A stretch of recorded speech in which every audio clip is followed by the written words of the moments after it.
বান্ধবীর ম্যানেজারে যখন ফোন দেয় তখন বান্ধবীর অবস্থা কিরকম হয় দেখেন। আর সব কিছু জানতে হলে পুরো ভিডিওটা দেখতে হবে। আর আমার বান্ধবী একটু বেশি চঞ্চল, আমি তো আছি, আমার থেকে আরেকটু মনে হয় বেশি হবে।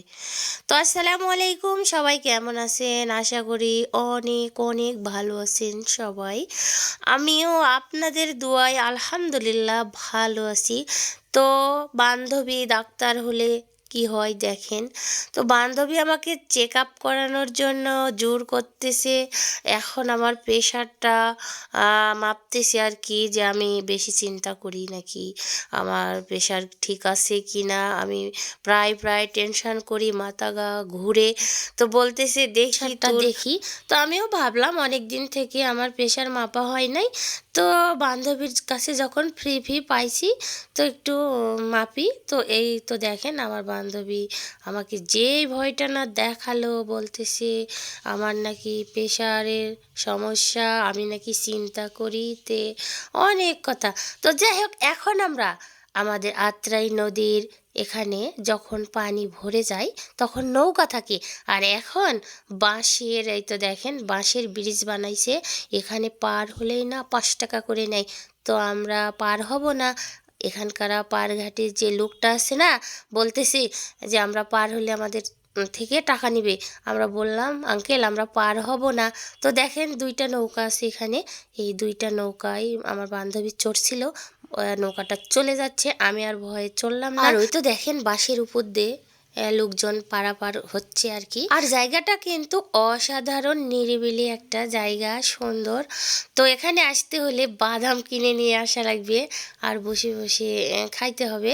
তো যাই হোক, আমরা বাদাম আমাদের কাছে ছিল না, বোটকালাই ছিল। আর এখানে এসে না আমার মন চাচ্ছে যে একটু নৌকাতে চড়বো। তো নৌকাও নদীর মাঝখানে, মানে জেলেরা আর কি নৌকা দিয়ে মাছ ধরতেছে। আর ওই তো বাঁশের উপর দিয়ে বাইক নিয়ে যাচ্ছে। দেখেন আমার তো ভীষণ ভয় লাগতেছে, না জানি ভেঙে পড়ে। তো আমার বান্ধবী বলতেছে না এটা ভাঙবে না, অনেক শক্ত করে নাকি বাঁশের ইয়েটা দেওয়া আছে আর কি। তো এখন আমরা যাচ্ছি ওই পারে আর কি। ওই পারে আমরা দেখতে পাইছি একটা নৌকা আছে, নৌকাতে মাছ ধরতেছে।